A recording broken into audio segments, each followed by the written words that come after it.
I'll be presenting on a case study that was done by 3 participants, namely Simone Murray of St. Vincent and the Grenadines, Ms. Heidi Vincent of Grenada, and yours truly from St. Vincent and the Grenadines. I'll be examining VincyFresh Limited, which is primarily an agro-processing company.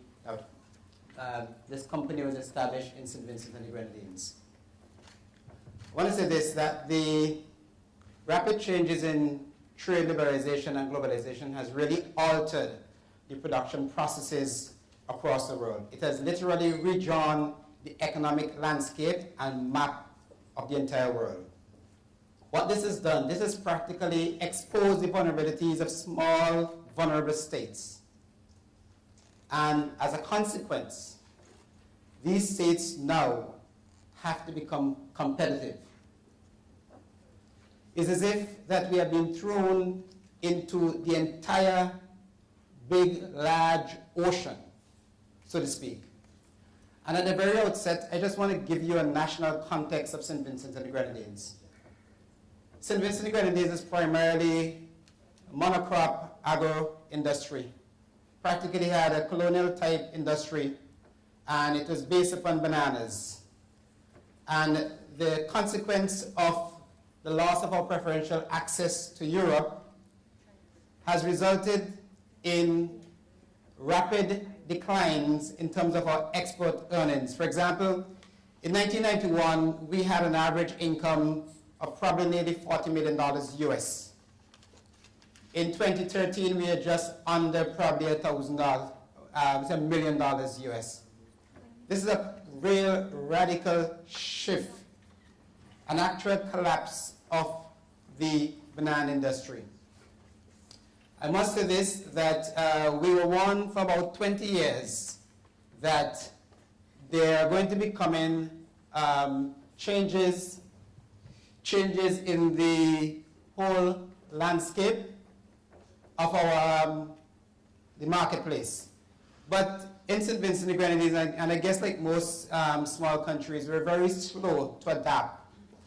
Slow in terms of our modernization processes and moving towards the fast changing pace. The study has revealed that in St. Vincent and the Grenadines, there are several policy papers and frameworks that have been developed to address this problem of export development and diversification, and how St. Vincent and the Grenadines can become fully integrated into the global economy.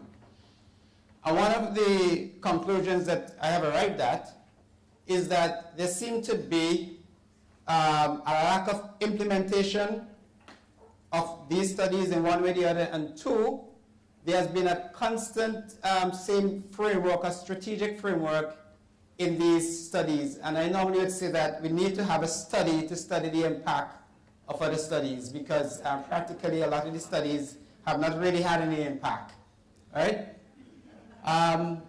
What are the consequences of our loss of our banana processes and market? One, there is the social dislocation of farmers. We have had about nearly 15,000 farmers who are indirectly and directly involved in the banana industry. And as a consequence of the loss of preferential access, we are now down to just about under 2,000 farmers in St. Vincent and the Grenadines.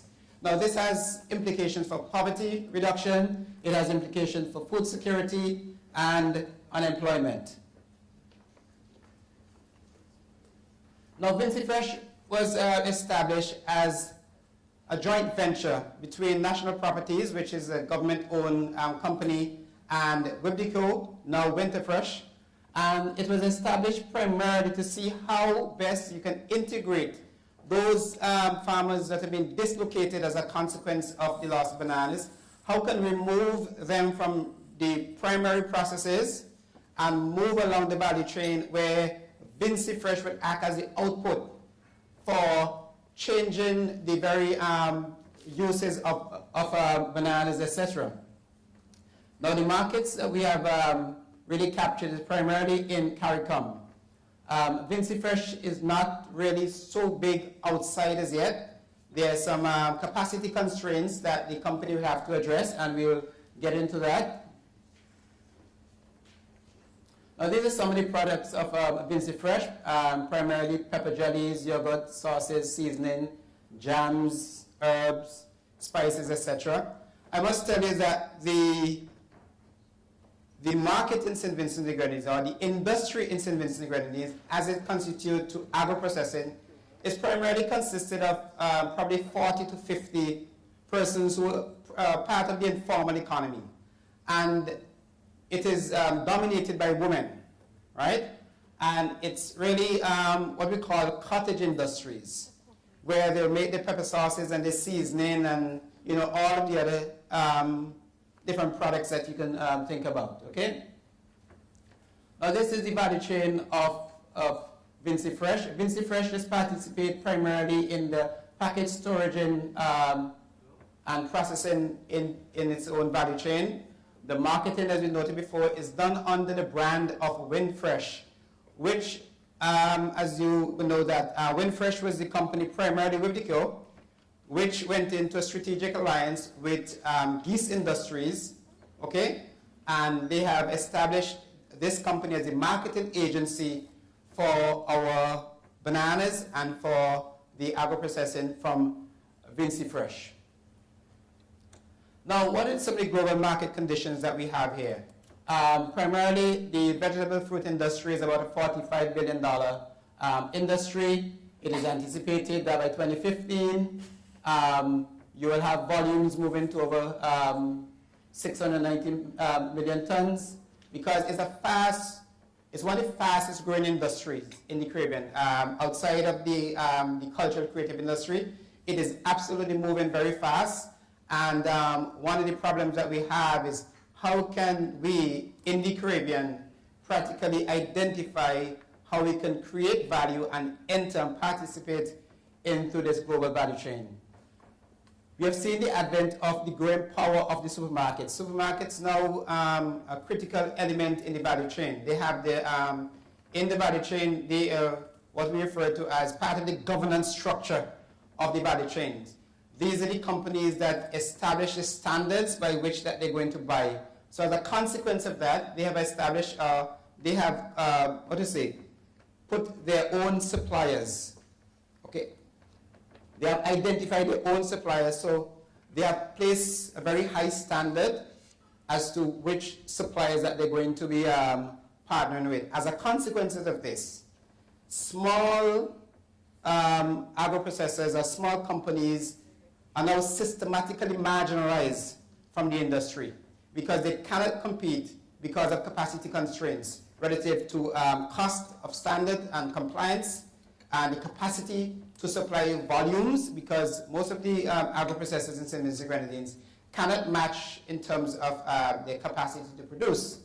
While they produce very, very good products, they cannot, they're not in the position to produce and to supply large orders, okay? Now, the lead importers, the top 5 in the world, the agro-processing sauce and seasoning is an $8 billion value, and the lead exporters are USA, Netherlands, Germany, and the lead importers, the UK, USA, France, Germany.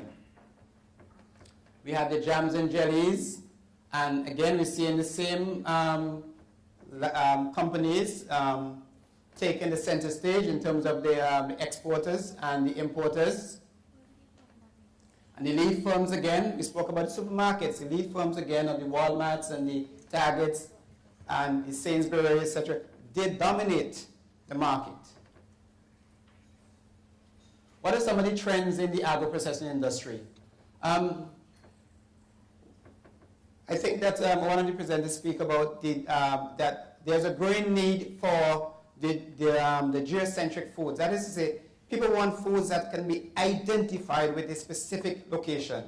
So here's where the Caribbean can identify its own, can carve out its own niche into the global value chain and participate. There is the growing consciousness of health and wellness. Juices is now a big product, and the the problem that we have is that, not really a problem, but one of the emerging trends is that women now are playing a very critical role in the workplace, right? And the emergence of women in the workplace now, they're making the demand for higher value products, and they want conveniently prepared meals. What are some of the factors affecting our competitiveness? Practically, a lot of the agro-processing in St. Vincent and Grenadines is done manually. In VincyFresh case, for example, there is limited technology being used, and there's limited supply capacity and value chain management. And also there is low levels of entrepreneurship and innovation. So you'll find that if you're in the agro-processing industry in St. Vincent and Grenadines, the chances are that you're doing things the same way that you probably did 10, 15 years ago. The probability is high. Of course, we have the challenges of high cost of energy, labor, etc., and making the strategic linkage between agro-products and the tourism industry. What are some of the upgrade strategies that we recommended? Is to introduce mechanized processes in terms of the processes of how they do the peeling of the dashins and the yams. These things are being done manually. We also recommend a functional upgrade where they move into ready-to-cook meals, and improvement on the labels, and to include recipes on the label. It's not sufficient just to create or produce a product, but you can show some of the recipes, how the product can be used in your cooking. Policy changes, we mentioned about financing, strengthening market research capabilities, and also two changes in the import license.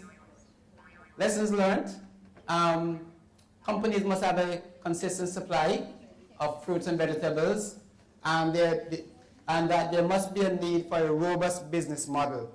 One of the problems that I see in the agro-processing industry is that people have just participate in it as probably at different times as just a way of doing or making some money.